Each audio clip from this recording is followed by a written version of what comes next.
இங்க விடிஞ்சதுமே பார்த்தீங்கன்னா, மார்க்கெட்டுக்கு ஒரு ஆள் வர, ரக்ஷித்தும் பார்த்தீங்கன்னா, உடனே அவங்க கிட்ட போய், "உங்ககிட்ட ஃபோன் இருக்கான்னு?" கேட்க, அவங்களும் பார்த்தீங்கன்னா, "என்கிட்ட ஃபோன் இருக்கு. ஆனா பேலன்ஸ் இல்ல." அப்படின்னு சொன்னது தான். சரி வேற எங்கேயாவது ஃபோன் கிடைக்குமான்னு சொல்ல, "இங்க தான் பக்கத்துல என் வீடு இருக்கு. அங்க லேண்ட்லைன்ல இருக்கு. நீங்க லேண்ட்லைன்ல கால் பண்ணிக்கங்கன்னு" சொல்லிட்டு, வேணும்னே பார்த்தீங்கன்னா, நம்ம ரக்ஷித்தையும், அப்புவும் பார்த்தீங்கன்னா, உள்ள வச்சு லாக் பண்ணிட்டு, லலித் குடுத்த ஆட வச்சு அதில ரூ. 1,00,000 கிடைக்க போறதுன்னு நெனச்சு, லலித்துக்கு கால் பண்ணி, "இப்படி உங்க ஒய்ஃப் எங்க வீட்ல தான் இருக்கான்னுட்டு" அட்ரஸ் முதற்கொண்டு எல்லாத்தையும் சொல்லிருவாங்க. இத தெரிஞ்சுட்டு ரக்ஷித்தும் பார்த்தீங்கன்னா, நான் போலீஸ் ஸ்டேஷன் முன்னாடி பிரஸ் மீடியாவெல்லாம் பார்த்தேன். கண்டிப்பா சொல்லி லலித் இங்க வந்தா உன்ன ஏதாவது பண்ணிட போறான். உன்ன ஏதாவது பண்ணிட்டேன்னா, அதுக்கப்புறம் நானும் உயிரோட இருக்க மாட்டேன்னு வாய் தவறி சொல்ல, இத கேட்டுட்டு நம்ம அப்புவும் பார்த்தீங்கன்னா, ஒரு மாதிரி உணர்ச்சி வசப்படையும். அடிக்கடி நம்ம அப்புவும் பார்த்தீங்கன்னா, ரக்ஷித்த திரும்பி திரும்பி பார்க்க, என் ரக்ஷித் பார்த்தீங்கன்னா, ஏதோ உணர்ச்சி வசப்பட்டு சொல்லிட்டேன். அதுக்காக எதுக்கு இப்படி திரும்பி திரும்பி பார்க்குற? கழுத்து சுளுக்கிக்க போகுது அப்படின்னு சொல்லி, அப்படி இப்படின்னு சொல்லி சமாளிச்சுருவாங்க. அது மட்டும் இல்லாம அப்பவும் பார்த்தீங்கன்னா, இப்ப ஏதாவது பண்ணி ஆகணுமே ஐடியான்னு சொல்லுங்க. அப்பதான் ஏதாவது ஐடியா கிடைக்கும்னுட்டு 2 பேரும் பார்த்தீங்கன்னா, குட்டி போட்ட பூனை மாதிரி ஐடியான்னு சுத்திக்கிட்டு இருக்க, ஒரு வழியா பார்த்தீங்கன்னா, நம்ம அப்பவும் பார்த்தீங்கன்னா, எனக்கு ஐடியா கிடைச்சுச்சு. நம்ம எதுக்கு இந்த கதவ உடைக்கணும்? இந்த வீட்ல ஏதாவது ஜன்னல் ஏதாவது இருக்கும்ல. ஏன் அத நம்ம ட்ரை பண்ணக்கூடாதுன்னு சொல்லிட்டு, ஜன்னல்லேருந்து பார்த்தீங்கன்னா, கதவுல போட்டிருக்க கொண்டிய தொறக்கறதுக்காக ட்ரை பண்ணுவாங்க. எங்க ரக்ஷித்தோட அம்மாவும் பார்த்தீங்கன்னா, ஹீரா கிட்ட, "ரக்ஷித் ஜெயில்லேருந்து தப்பிச்சிருக்கான். இவ்ளோ நடந்திருக்கு. எதுக்காக என்கிட்ட உண்மைய சொல்லல?" இதுக்கிடையினால நம்ம அப்புவோட அம்மாவும் பார்த்தீங்கன்னா, சும்மா இல்லாம போராட்டம் பண்றதுக்காக எல்லாரையும் கூட்டிக்கிட்டு நம்ம ரக்ஷித்தோட வீட்டுக்கே வந்துருவாங்க.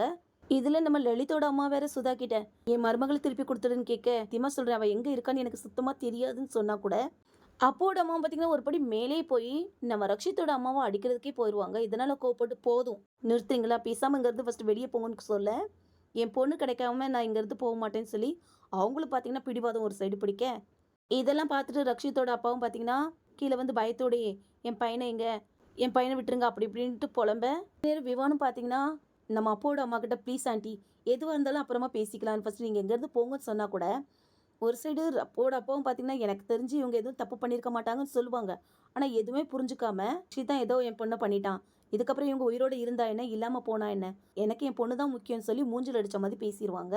சுதாவும் சும்மா இருப்பாங்களா? பொறுமை இழந்து, "எவ்ளோ தைரியம் இருந்தா என் புருஷனையும் என் முன்னாடியே இப்படி சொல்லுவ?" மாத்தி மாத்தி 2 பேருமே பார்த்தீங்கன்னா சண்டை போட்டுக்க. மோஹித்தும் பார்த்தீங்கன்னா, அப்பாவோட அம்மாகிட்ட, "ஆன்ட்டி தயவு செஞ்சு என் பேச்ச கேளுங்க. அங்கிள் உங்களுக்கு தான் ரக்ஷித்த பத்தி நல்லா தெரியுமே. பேசாம இப்படி 2 பேரும் சண்டை போட்டுக்கிட்டு இருக்கறத விட, ஃபர்ஸ்ட் ஒண்ணா சேர்ந்து அவங்கள தேடி கண்டுபிடிப்போம்." உடனே அப்பாவோட அம்மாவும் பார்த்தீங்கன்னா, அப்பவும் சும்மா இல்லாம, "போலீஸாலயே கண்டுபிடிக்க முடியலையா? நாம எங்கேருந்து போய் கண்டுபிடிக்கிறது?" உடனே விவானும் பார்த்தீங்கன்னா, "அதுக்கு என்கிட்ட ஒரு ஐடியா இருக்குன்னு" சொல்லுவாங்க.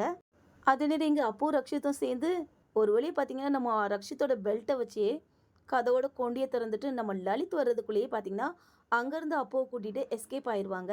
அது மட்டும் இல்லாம ரக்ஷித்தும் அப்புவும் பார்த்தீங்கன்னா, ஒரு கன்ஸ்ட்ரக்ஷன் பில்டிங் வேலை நடக்கிறதுக்குள்ள போய் ஒளிஞ்சுக்கிட, அங்கேயும் பார்த்தீங்கன்னா, ரவுடிங்க தொரத்திக்கிட்டு வந்துருவாங்க.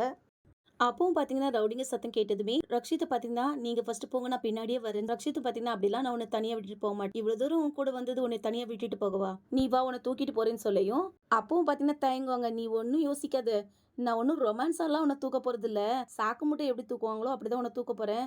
பயப்படாதன்னு" சொல்லிட்டு, ரக்ஷித்தும் பார்த்தீங்கன்னா, அழைக்கா தூக்கிட்டு, அப்பவும் பார்த்தீங்கன்னா மைண்ட் வாய்ஸ்ல, "என்ன கல்யாணம் பண்ணவே இப்ப என் உயிர எடுக்கணும்னு நினைக்கிறான். ஆனா எந்த உறவும் இல்லாத ரக்ஷித் என்ன காப்பாத்துறதுக்காக போராடுறான்" அப்படின்னு மனசுல நினைச்சுக்குவாங்க. அதுவும் இல்லாம ரக்ஷித்தும் பார்த்தீங்கன்னா, ஒரு இடத்துல நம்ம அப்புவ உட்கார வச்சு, அப்புவுக்கு பார்த்தீங்கன்னா குடிக்க தண்ணி குடுப்பாங்க. "அப்பு, நான் தான் உங்க வாழ்க்கைய விட்டு வெளிய போகணுன்ட்டு ரிசைன் பண்ணிட்டு கிளம்புனேன்ல. எதுக்காக என் பின்னாடி வந்தீங்க? இப்ப பாருங்க எவ்ளோ ப்ராப்ளம்னு." உடனே ரக்ஷித் பார்த்தீங்கன்னா, "எனக்கு ப்ராப்ளம்னா ரொம்ப பிடிக்கும். அதுல ஒரு தனி சந்தோஷமே இருக்கு தெரியுமா? உண்மைய சொல்லணும்னா பிரச்சனை இல்லன்னா வாழ்க்கையே வெறுமையா தான் இருக்கும்." உடனே அப்புவும், "என்ன உங்களுக்கு என்ன விளையாட்டா இருக்கா? ரவுடிங்க எப்ப வேணும்னாலும் இங்க வரலாம்.